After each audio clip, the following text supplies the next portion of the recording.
In American evangelicalism today, if you aspire to the office of elder or pastor, you are told you need to go to seminary. But is the cost of 5 years of your life and 8 grand in debt on average an absolute prerequisite to faithful ministry? Hi, I'm Lucas, and this is Wes, and this is the Laymen's Lounge, a weekly sit down discussing matters of scripture, faith, theology, doctrine, conviction, politics, Methodism, and godly living. Wes, welcome to the channel and take it away, and please introduce yourself to our audience. Awesome. Well, thanks so much for having me. Great to be here. A little bit just about myself. So my name's Wesley Todd. Wouldn't necessarily call myself a Methodist by conviction, but I have good, godly, faithful parents. And I'm actually named after the founder of Methodism, John Wesley. So I think in an honorary sense, I could kind of call myself a Methodist.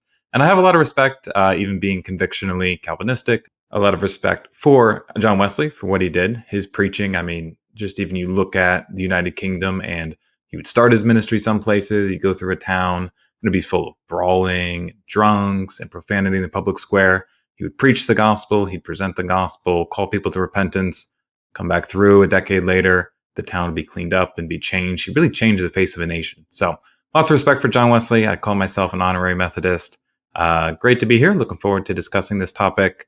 And then I have my wife, and then actually 2 kids. So one that is less than a month old, God's blessed us with. And as the title would say, I'm a layman. So just a regular churchgoer, love God, love his word, looking to study to show myself approved. And then me and you, Lucas, we go back, pre-COVID, maybe 3 years? 3 years? I think 3 years. I met you. You were at a UMC drag queen show, Yes. church service in New York City on Times Square. No, that's what Acts 29 is doing at this point now, isn't it? Drag shows. Close to it. I mean, it won't be far. Just for the audience, we met at an Acts 29 church, and Lord willing, we plan to do an episode. We talk about that, but just for the audience, let's talk about, is seminary worth it? And I'm excited about this because I just graduated, not to to show my accolades or look at me, because I'll let you know my thoughts on this. I just graduated with my master's in biblical exposition from Liberty University, not the best named school, but one of the cheapest. But I do have thoughts about this, and even going to Liberty University, that has given me some thoughts too. Well, why did I pick that? And I'll go into that, and it's cost related and so on and so forth. But Wes, you can take the first point, and we'll get this conversation going. Yeah, you planned this episode just to talk about your master's. You're like, how do I share with people? I just want people to know that I'm really smart. Yeah, like if I make a post, Trump Wes. Yeah. You're like, if I make a post about it, it'll seem self-serving. So I'll do an episode. I'm serving you. Me getting my degree. I'm serving you, the people. So seminary. The word itself. So going all the way back just to kind of the origins, where we think about seminary from a Protestant standpoint, especially. The word itself, seminary, actually means seedbed. It's intended to be kind of this growth where ministers grow out of. Prior to the Protestant Reformation in the 16th century, you had really clergy, priests, and monks. They had this almost not just separate education path, but a separate life path. And so when you have like celibacy, for example, and I know the Roman Catholic Church didn't always require celibacy of its clergy, but it did get to be that point. And so if you were choosing to be a minister, you're choosing to be a priest, you're choosing to be a clergy, really you were doing a whole life thing. You were going somewhere separate to live. You were giving up a family. You were giving up a certain degree of personal possessions. So there wasn't really a seminary in the sense that we think of it today, an institution that you go to for a temporary amount of time that then leads into a profession. So then you get to the Protestant Reformation, and the Protestant Reformation emphasized many things, but one of them was the priesthood of all believers. So that means if you have been born again 2 days ago, you are a priest to God, you are a real believer, you should have access to his word, you should study to show yourself approved. And really what that changes, once you kind of play it out, is that we have this impetus that individuals can study God's word to a greater degree. And then because the clergy can take family, because they can have regular professions, and even non-ordained men could lead a worship service, for example. Well, probably lead a church service. I wouldn't really call it worship service now, but lead a church service, could administer the sacraments. You have now this idea of a seminary or schooling can be much more informal. So it doesn't have to be this life commitment, but it can be much more informal. And so that's where the seminary model comes out of. And when we think of actually some prominent seminaries, Harvard is the oldest institution in this land, and it was established by the Puritans. For one, Puritans, they were called that. One of the ways to think about it is to purify the church. And so the Puritans founded Harvard as an institution to train ministers to do the work of purifying the church. Now, obviously, we see that Harvard, it's now offers many things. It has a medical school, it has a public health. The same thing for Yale, for Princeton, for Columbia. They all started as seminaries and institutions that were aimed at training ministers. It comes a little bit from a little bit more of a classical view that theology is the queen of the sciences. So you go through first just what would be called the gymnasium. This would be a classical education. So music and arts. Then you get to ethics and you get to natural philosophy. And the highest thing that you can aspire to is theology. So you don't learn theology in 8th grade, you don't learn theology at 10th grade. That's kind of the pinnacle, is when you finally put all these different pieces together in education, you arrive to theology. Long-winded way of saying, so what we have now is typically a system, and you can probably say more about it and what the options are out there. 3 to 5 years, there's Master in Divinity. That typically includes, does it include the languages everywhere or just some? I know Westminster requires languages. Yeah, every master's divinity degree requires it. Liberty requires 2, Hebrew and Greek. Or I think you could even substitute 1-year Hebrew classes for Greek, I think. But every MDiv degree I've seen always requires it, even if, some more, some less. Gotcha. Good. So every master's in divinity would require some level of languages. There are lower grade masters for theological training, like masters in biblical languages or masters in theological studies. Those are all kind of the same variant of typically, I mean, it's changed now, but typically training men for ministry. So taking a young man who aspires to ministry and giving him, I don't know, I'd like your thoughts on this. In some ways, it feels like trying to make formal what could be a very informal process. Like, if you don't have an education, then what does a young man do? He has to approach whoever his pastor may be.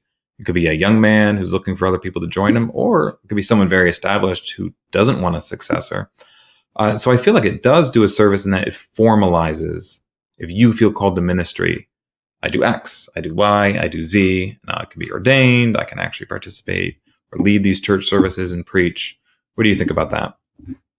Yeah, well, one of the things that I realized, because I felt called to pursue the pastorate in my mid-20s, and so a guy in his mid-20s who didn't have a college education at the time, and didn't have any theological training at the time. If you just want to be, feel like, okay, I'm called, I'm convicted to be a pastor later in life, it's almost like, dude, good luck. And it's such a shame. And I can't tell you, from my experience, for a lot of people that I talk to, and people have been pastors in churches, if you approach them and say, hey, I feel called to ministry, this is what I feel like God is pulling me towards, and you tell them that, they're not going to be like, great, let me help you out. It's just going to be like, oh, great, and it's just going to kind of go nowhere. And so you really are out there alone. And so it seems like, okay, well, I guess I better pursue seminary, so that way these guys, I can start getting their attention. And then, the pastors will tell you and push you towards this direction. They'll give you the advice to go get a degree. And one of the, and this is what I want to talk about too, is the big thing, I think, now, and this is why we're probably having this conversation, is seminary worth it, or should men pursue seminary? I think one of the most pivotal things that you should think about is the cost. And this is what, people just don't talk about this. It's always like, oh, just get the degree first. Or if God's, and a famous line of advice you get is, well, if God's really calling for you, this is what you should just do. But then you look at the numbers, it's like, okay, 80 grand in debt, 100 grand in debt, probably even 120, if you go THM, if you go post-grad, like doctor of ministry, PhD, whatever, that's just adding on the cost, Right. And going higher and higher, higher, where it's like, okay, well, I'm doing all that just so I can get the attention of the church, because this is my calling. This is what the pastor told me. But it's like, well, wait a minute, slow down there, pal. Should you honestly, should you pursue seminary as a man if you feel called and convicted to go to the ministry? I think it should be, well, let's just talk about it first, because I don't think it should always be a 1-to-1 correlation. Yeah, you got to get a seminary degree, and this is just the path forward. What do you think? Just because I don't want to hog too much time. Yeah. And I mean, a pastor can serve. So say the young man comes up to him and says, I think I'd really like to go into ministry. For one, he can be a filter to say, actually, you shouldn't pursue it. This person tells a story, and I think it's Letters to My Students. He says, there are just some prerequisites of being able to speak. He says there was one young man who, tried to deliver a sermon. He said, I could not for all of the gold in Tarshish have not laughed. Just his voice was so high and really kind of effeminate. So for one, I mean, and pastors probably, they don't want to say that. So a young man comes up and he's kind of aspirational, but it's he's at least not cut out for it. It won't be for a long time. What you do is oh yeah, that's great. You should go to seminary, and hopefully someone there will tell you before you get to the end, maybe you're not called to ministry, but really they're kind of passing the buck. So for one, I mean, that is good to say to your pastor, hey, I have aspirations. And the other thing is too, I mean, you and I both know people personally, but also people just online. They didn't go to seminary. So they're a pastor now. They didn't go to seminary, and you're coming to them saying hey, I have aspirations for the ministry. Oh, well, you should do the thing. I didn't take 5 years off of my life. I didn't pay the 80 grand in debt. But you really should, instead of me sacrificing time to build you up, to teach you how to teach, to spend time with you.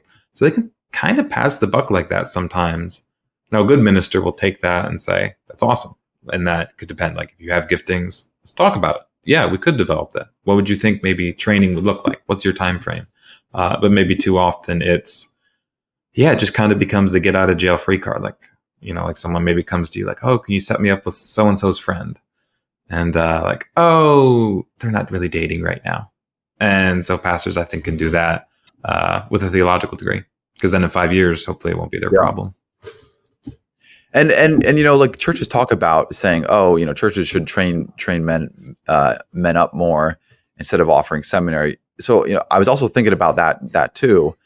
Well, one, I think now, where I'm at in life, I realize that one of the primary things that pastors should be doing, this is for me, reading, Leonard Ravenhill more, as you've been talking about, is that pastors should be really committed to praying and being men of prayer. And that includes, time and energy focusing on the sermon. Your sermon should be soaked in prayer. Right. So at the same time, it's well, the pastor may not have that time to necessarily, okay, let me just take this guy and give him 25 hours of seminary per week training, and in lieu of going to this, this institution. But I think if the church can just have it in general as, well, we do train men for ministry, it doesn't just have to be primarily be the pastor. I think churches should have that in lieu. Yeah. But what I also think is another thing in place too is, when we think about the church should instead of seminary train men, it doesn't necessarily have to be a structured weekly get together where it's okay, now we're going to have a sermon prep class. You're going to preach. I'm going to critique you. I'm going to give you this book. You're going to write this. You're going to write that. It can be on the job. Really Follow me. Yeah, it could be on the job, shadowing me. And it could be okay, read this book. We'll meet and we'll get coffee, we'll get lunch, or you'll come over. Right. I'll teach you about sermons. You'll watch me. I'll have you preach a sermon.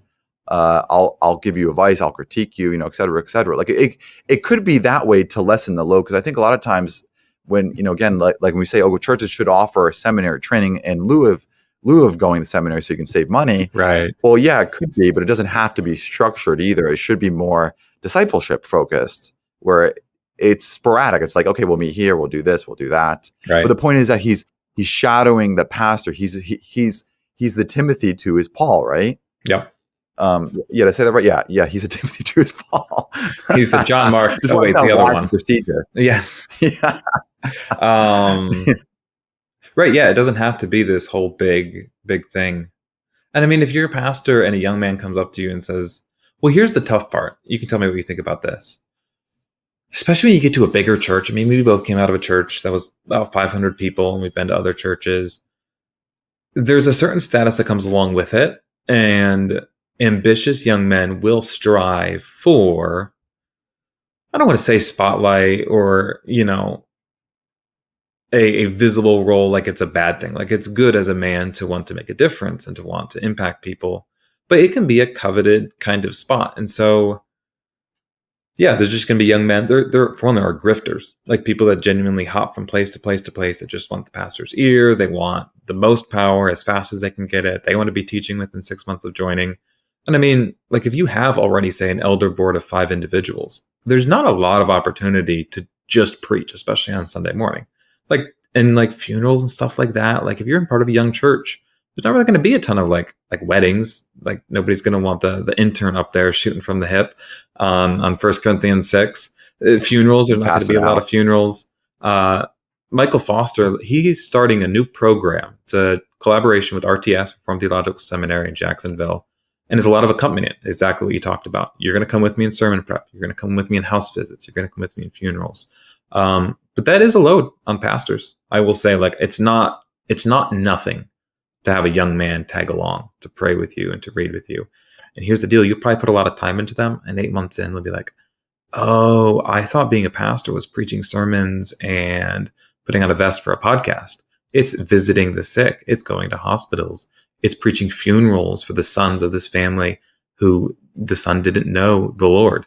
And it's cold and depressing. So you could put a lot of time into someone, and he's like, oh, turns out I don't really want to do this. Everyone wants what's the Ravenhill saying? Like, everyone wants the mantle, nobody wants the sackcloth. And that's true, I'm sure, in pastoring. Yeah. I'm not a pastor, but I can imagine, and I've seen, people want the glory. They want to be on stage. They think they have great ideas. It's like, oh, but you got to do this too. Oh, yeah, I don't really want to do that part. And just to kind of, go back, to what I said, because if, realistically, right, like, we could say this, well, churches should be doing this, and offer men, as an alternative. But realistically, though, the hard reality is, like I said, if you feel called to the ministry, and if you don't pursue seminary, again, it is like good luck. Right. You should expect your church to not help you out. They're just not going to do it. At least that's my experience. So it's like, okay, well, what do I do then? Do I go to seminary? I would think so. In my position, I didn't have a bachelor's degree at all, so I didn't have that college education. It did help me. It gave me the structure, taught me how to write. It taught me how to do outlines, of sermons, Bible studies, et cetera, et cetera. So that was helpful. But looking back on my experience, I was gonna say journey, but that sounds so looking back on my journey. Yeah. Love that journey for you. Oh man, my life experience. But looking back on what I did is I should have stopped at my bachelor's. The reason why, I would have saved money. Yeah. Like I said, it's a money problem. There is a money problem. And men who are going to lead, first of all, you should be a husband if you're going to be a pastor. I think, 1 Timothy is clear on that. I don't know. Do you agree with me on that, Wes? I don't actually know that I do, now that you say it. Like, it must be the husband of one wife. See, here's the problem. Like where it says, like, his children must be believers. That's in Titus. Like, I would take that to be true. Like, if his children are open to the charges of a reviler, like John Piper's son, for instance, it's a sad case. I don't say that to gloat. Like, his son is an ardent atheist, and I would say John Piper, per Titus, is disqualified. Like, his son is the testament, is the fruit. Wisdom is known by her fruits, of his fathership. So he's disqualified from ministry. But if I take that one and I say, nope, his son's open to charge of reviler, he's disqualified. Kind of have to say husband of one wife. But I mean, Paul, at the very least, was. I saw something interesting that I don't know that Paul was single. Now that I think about it, I know there's that passage in 1 Corinthians 7, but I don't think we know that Timothy necessarily had a wife. We don't know that Paul was married for sure. Now, they were apostles. Paul was, at least, so maybe it was different. But I think we do see some examples of single men. But I don't know what's the argument that he would have to be married. Yeah. I mean, well, at the very least, say that's just like an outline of his character. Okay, I could be wrong on that, but I think 9 times out of 10, I'm going to look for a married man just because it gives them experience, shows maturity, right. And also, there's a lust factor. Like, you get married to, Paul says, if a man burns, let him marry, so that keeps you out of temptation. Temptation is still going to be temptation. Sure. But again, just to go back though, let's talk about this though, because Wes, so seminary is 80, say it's $80,000. Say, you just go to, Westminster Theological Seminary, where it's like, what is it, $600 a credit? I think You do 650. 90 credits. Yeah, 90 It's like credits. 60 grand. I don't think if a guy came to me and said, I want to be a pastor, I would probably tell him right now, don't get your master's. It's not really worth it. Yeah. No. I would just do that just because of the debt problem. And I don't think it's worth it. And I also think, well, you know what? I'll let you respond to that, before, make my next point. Yeah. Yeah. No, the debt part is huge because we've talked about this offline, but like say the young man, all right, you aspire to minister, you minister your ministry, you have the qualifications, you're loving your wife well. He does it. He takes your advice. That 4 years, he is not going to be making much. The only possible way that you could actually make enough money to feed your family is your wife works, which it's permissible. Scripture doesn't explicitly prohibit it, but it's not ideal. I think the ideal in Scripture is that the man is the sole provider, the woman is a keeper at home, Titus 2. So your wife works to provide, which is a difficult dynamic, if not unhealthy long term. You take on a massive amount of debt. The borrower is slave to the lender, also not great. Or you work some type of summer job. And I have a friend, he went to Greenville Presbyterian, and he had a small business passed down from his father. So he had all the equipment to do a job during the summer that paid for them to live. Now, his mortgage payment was less than $500 because it's in Greenville, South Carolina, and homes don't cost the same there. So you think about Westminster Theological Seminary out there in Philadelphia, Escondido, California. Like if you're going to go to Westminster West in Escondido, for one, don't go because they're a bunch of radical two-kingdom pietists. But for the other reason, it's going to be $100,000 said and done, classes, room and board. And so then say you graduate, you make it, you graduate, you have all of that debt. You are not going to make $80,000 like an engineer. You're not going to make $120,000 in 3 years. You're going to make $40,000. So your wife has to keep working. You make no progress on that debt and it continues to accumulate, or you're somehow independently wealthy. And we'll talk about this. There does need to be some way that men that are gifted academically can attend seminary. I would say not even just seminary, but like a doctorate. Like if you're there, go all the way, get a doctorate and devote your entire life to it. Like that needs to be profitable. The worker's worthy of his hire. But that barrier alone, just on cost, even if it was the best education, even if they weren't woke, which most of them are, that's just not right for a man in his 20s or his 30s to do to his family. Short of independently employed, independently wealthy. Those are the only two categories I can think of where like in good conscience, like the primary qualification for ministry, none of them are learning, able to teach, manages his children well, self-controlled. None of those require seminary. And even in today's market, cost of living is going up. So I think one of the things that a guys or a man should do, especially in his younger 20s, even if you're not married, you should pursue a career where it's like, okay, if I was to get married, could my income support my wife and my child? And that should be your mindset, not, well, let me just go, get in debt. And I will say, I've heard this from multiple pastors and multiple people in seminary, and it's a shame that this advice goes around. I remember one time I called one seminary and I talked, I was asking the question about like the cost, and the response that you get, and this is common, advice that you'll hear is that, well, if God's really calling you, you should do it. So just think about that. What they're telling you. They're saying, if God's really calling you to be a pastor, you'll pay me $80,000. Yeah, I'm not biased about this at all. Isn't that like the car salesman pitch? Yeah, the Lord would want you driving a safe, reliable car. You should go ahead and sign right there, please. You'll be driving this Lamborghini if the God's really calling you. But you'll even hear pastors say that too, is, well, if God's really calling you. Yeah. I think sometimes too, it's like, well, okay, it was cheaper for you back then, but also too, it's like, well, do you want to just downplay, your seminary? I'm not saying all guys want to do that, or they don't want to downplay their seminary degrees. Like, you should get an MDiv like me. Like, chess is held out high. But I will say, if you're going to go to seminary, don't go in person, go online. Sure. It's cheaper. You don't have to pay for room, and you can work full time. Try to work full time. Don't do part time. I did it. It was hard, but you can do it. And that way, you'll save on thousands of thousands of dollars if if you do that. But now I want to talk about, Wes, like, let's talk about the theological training side of it. Like, let's weigh, okay, well, what about if I don't go to seminary, right? Am I going to get that education then? Like, am I going to be missing out on something? Like, what do you think about that? Right. It's interesting because the Young Restless Reform movement put a huge emphasis on knowledge, and knowledge is good. Like, we want to know God. We can't worship. The heart cannot worship what the mind does not know. So we can't just worship God without knowing anything about him. It's good to learn more about God, but it put almost an emphasis, I would say, on some of the more arcane parts of theology. So you think about divine impassibility, dealing with soteriology, you get into the textual issues, some of church history. They do matter, but not for like 98% of us. So what I almost feel like the pastor that's held up, the one that did it right, he went to seminary, he now has his, Colorado, little Denver church plant in the hippie town. There's almost its model of him as the pastor theologian.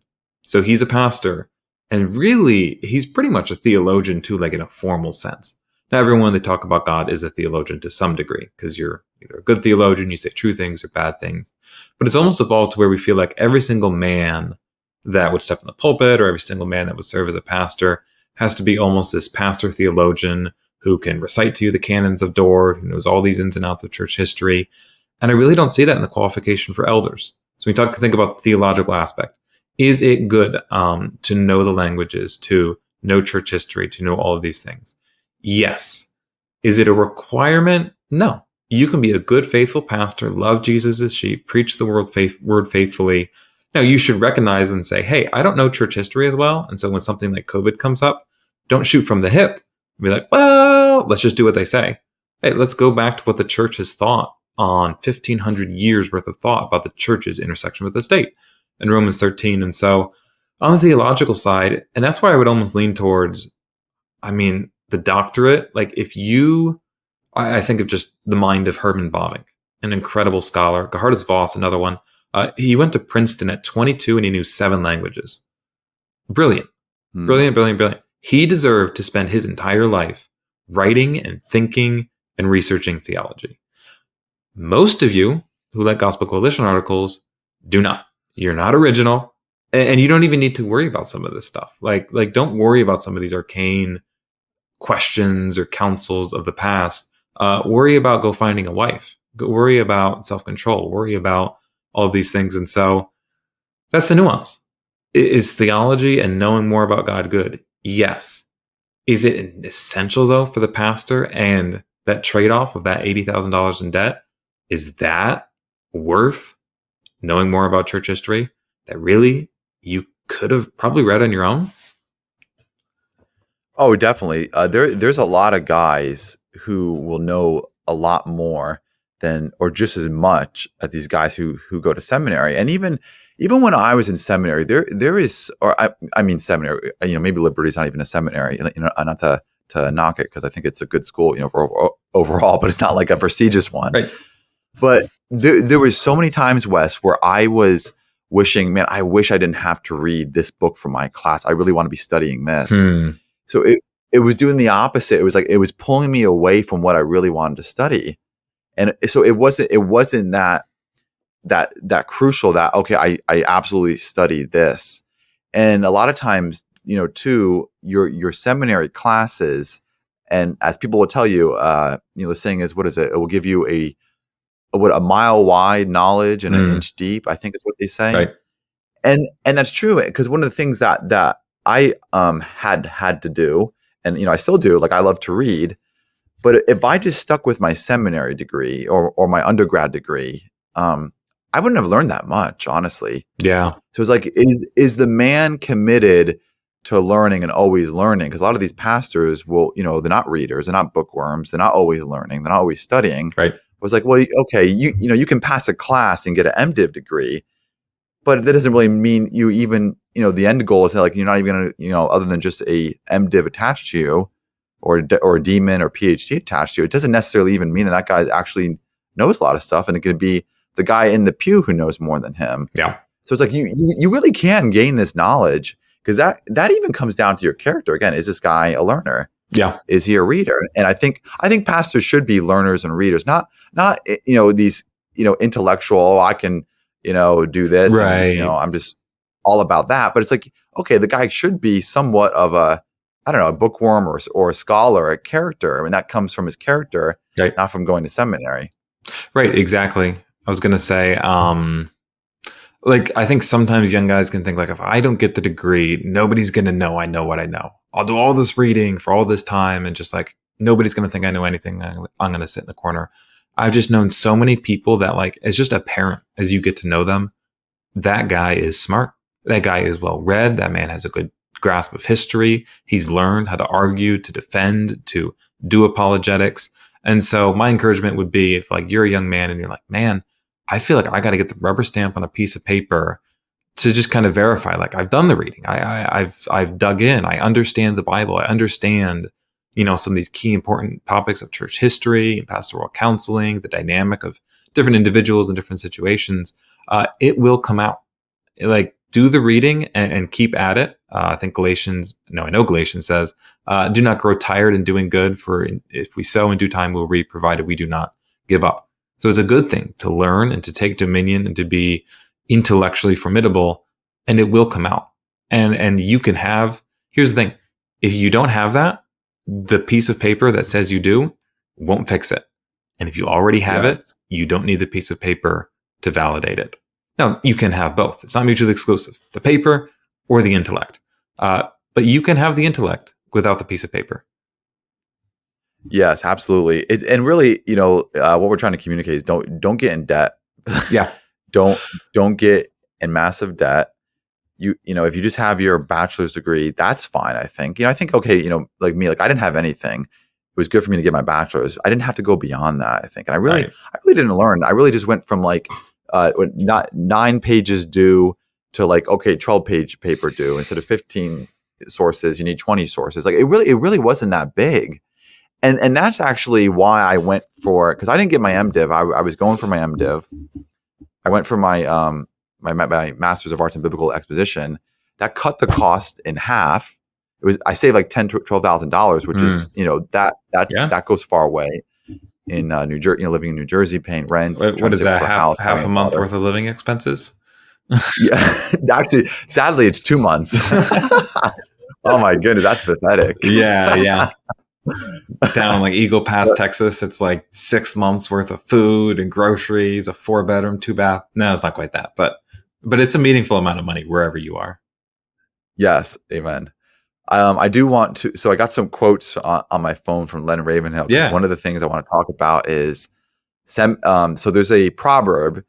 It's not always true, but proverbs are generally true. And the proverb that Len Ravenhill said, and it's a famous saying, but seminaries are cemeteries. So seminaries are cemeteries, and I'll confirm that a lot of times when I was doing my school, I was getting up at 6 a.m. because I had to do it before work. Sure. I wasn't praying. I wasn't reading the word. I was doing my school. I was coming home, doing my school again. I wasn't praying, wasn't reading. So my spiritual life was dry, and it didn't give me much opportunity, much time for it, because I had to write my papers. And when I was in those books, when I was in those classes, I wasn't like doing it from like a spiritual point of view, where I'm just trying to read the word, learn, spend time with God, pray, commune. It was all head knowledge. Yeah. And it really was burning me out. And my spiritual life wasn't at a high because of it. I wasn't like, this is great. I'm getting my master's. I love God more. It was like, oh, I got to do my work, got to do my school. Right. And that's not what a guy needs. If you're going to shepherd a church, you don't need that. You need to be praying. You need to be spending time with God and daily. And there's a bunch of quotes I got because by the way, just so the audience knows, the book I'm quoting is Len Ravenhill work, Why Revival Tarries. Get that book. I gave it to Wes. He's reading it. I am. I read it. I'm going to read it again in my life. I'm going to give it to a bunch of guys and keep recommending it. But he talks about some things, and one of the quotes I got is, he says, and this is on page 43, he goes, much of our praying is but giving God advice. He goes, our praying is discolored with ambition, either for ourselves or for our denominations. Then he goes on to say, critiquing seminaries, he goes, does God ever need more patience with his people than when they are praying? We will tell him what to do and how to do it. We pass judgment and make appreciations in our prayers. In short, we do everything but except pray. He goes, no Bible school can teach us this art. What Bible school has prayer on its curriculum? I had a hard time saying that. Right. He goes, the most important thing a man can study is a prayer part of the book. And that's true. I didn't have one class on prayer. Not a single class on prayer. Nobody taught me to pray. Leonard Ravenhill was the one that taught me to pray. Yeah. And the importance of prayer. And Leonard Ravenhill was the one that again, that highlights this, that seminaries aren't going to teach you to pray. Well, why not? Because it's all academic. It's all scholarly. It's all public education. It's not about spiritual revelation. And again, that's going to make seminary a cemetery. Someone once told a story, Russell Moore, who has since gone, completely woke. He got his doctorate at Southern Baptist Seminary, and he joked to the crowd. He's like, I told my wife when I started my PhD program, well, you're just not going to see me for the next 5 years. I'm going to be locked up in my apartment, going to be studying. And like, what a depressing image of like a depressing preparation for ministry. Not prayer, not meeting with God, not in the trenches with the saints. You just sitting in your apartment being an intellectual nerd. Now, Ravenhill, sometimes he draws false dichotomies, like it's not one or the other. So it's not like we can have the knowledge or we can have prayer. You can have both. You can pray well and you can learn. Like our minds are transformed. Grace renews nature. And so our mind and our intellect are transformed and we should pray well. But you're exactly right. It's like when you make seminary a program and it's 36 credits and it's this and it's that.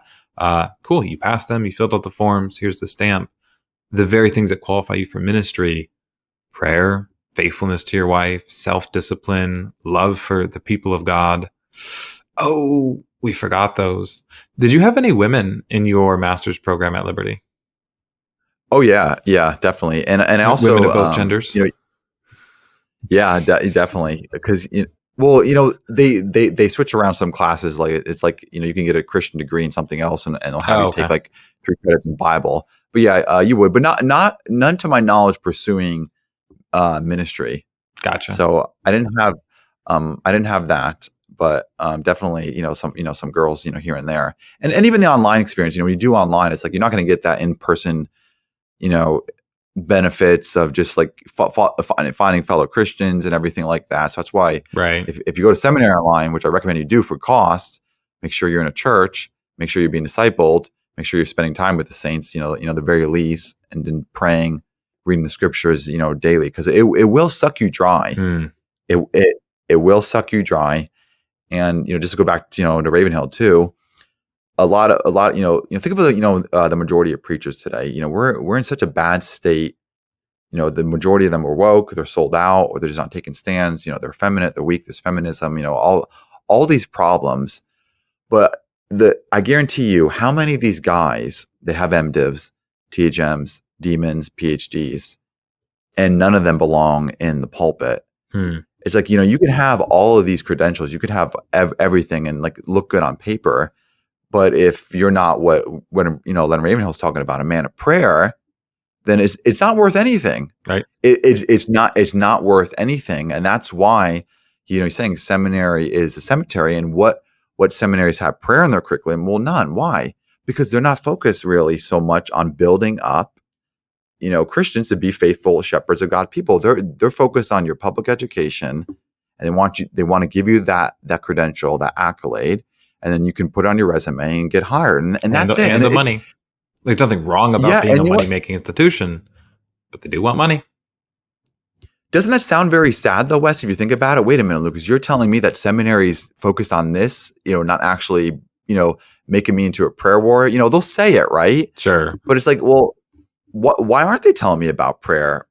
Why aren't they telling me that I should be, loving God wholeheartedly, pursuing the people? Why is it write this paper, X amount of words, X amount of sources, and then what I really love to talk about is, the homiletical classes where you have to have this exegetical, as Ravenhill said, exegetical exactitude, and they love to critique you, and it's all this perfection, and it's like an art.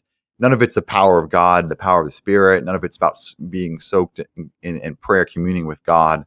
All these, like I can go on criticizing, Sure. For hours about this, but it is a problem, and it's a tragedy, and that's why it's like you have to really consider, should I go to seminary and weigh these costs, weigh money, and also weigh spiritual time, Yep. Private devotions with God, and serving the church. Is this going to take away from my family? Like all these factors. It shouldn't just be, well, if you really call, you'll get $80,000 in debt. That's horrible advice. Don't ever listen to somebody who tells you that. Right. You may be called, but you may not, is good advice.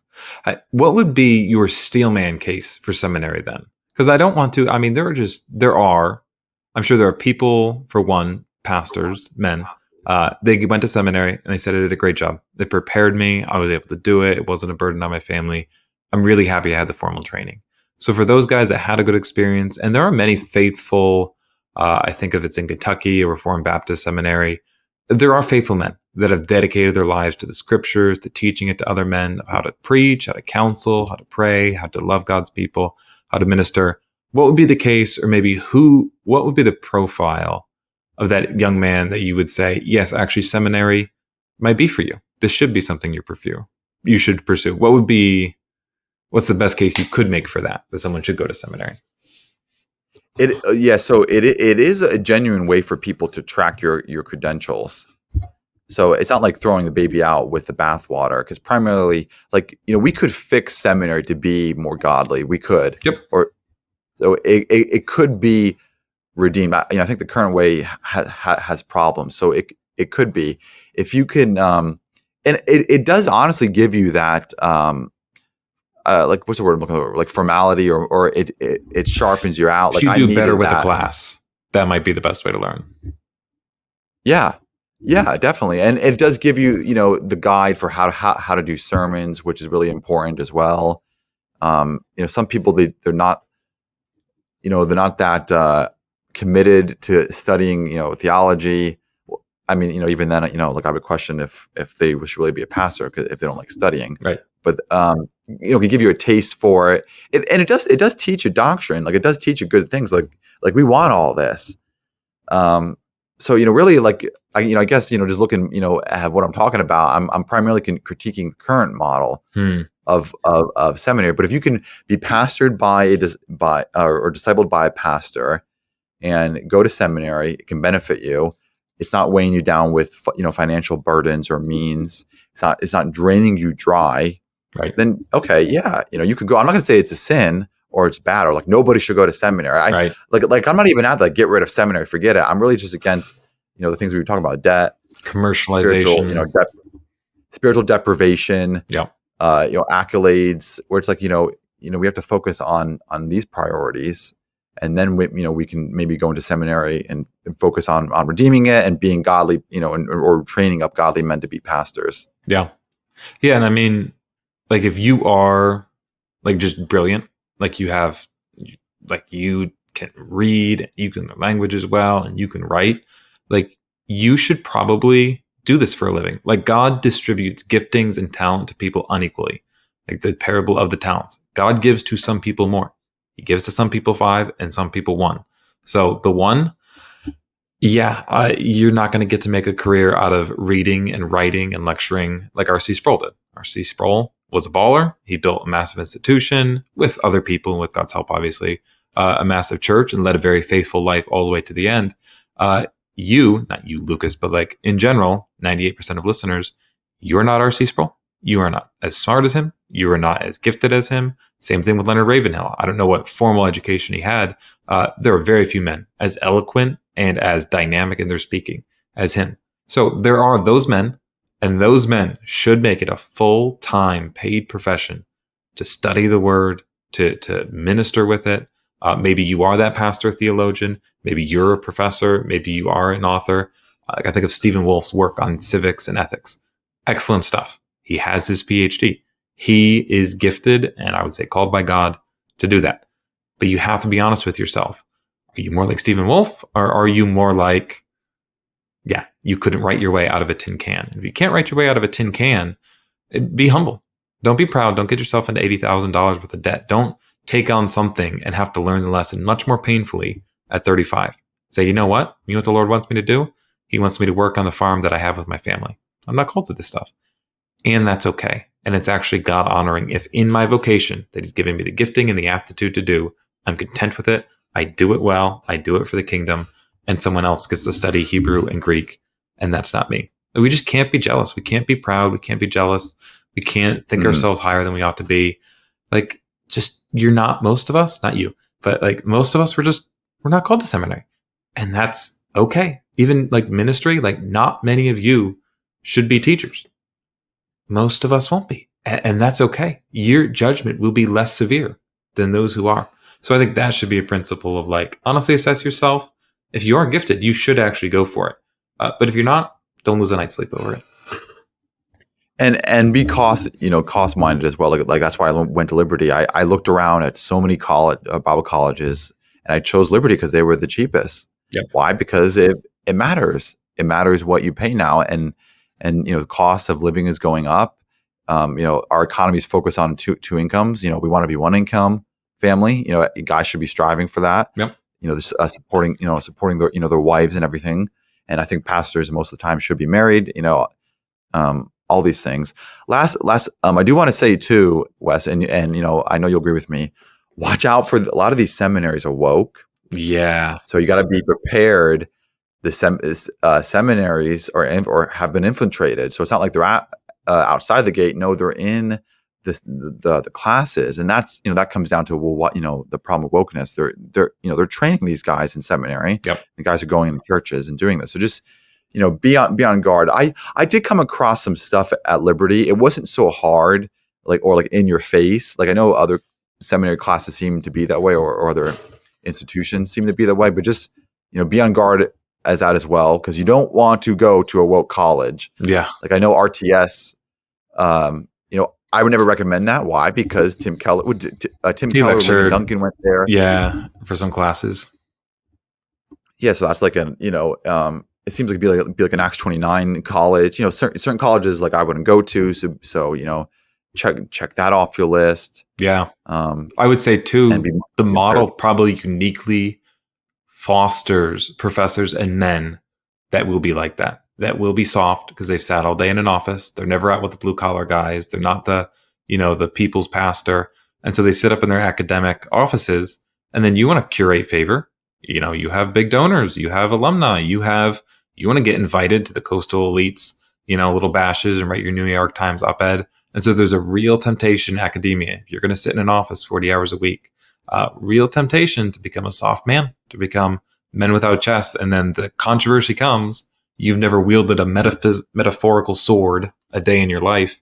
You're not going to pick that up. It wasn't the seminaries leading the front lines. I mean, it was Calvary Chapel. They don't even believe in church membership. They're like, no, this is stupid. We're not bowing down to COVID. Same thing with wokeness. There was tons of guys that embarrassed people with PhDs because they could see what it was for. Doesn't mean every seminary professor is woke. Doesn't mean every seminary is woke. But I mean, even just the meltdown of Owen Strand, Grace Bible Theological Seminary. It's white lectures there. They're Christian men, but completely folded on the issues of the day. And it might have something to do with the fact that he sits in a cubicle for 45 hours a week. And they have their ivory tower of academia that kind of, it atrophies. Like we need to be ministers and theologians. They need to be men too. It's not like you get to be a theologian or you should be a man. You should be a manly, godly man.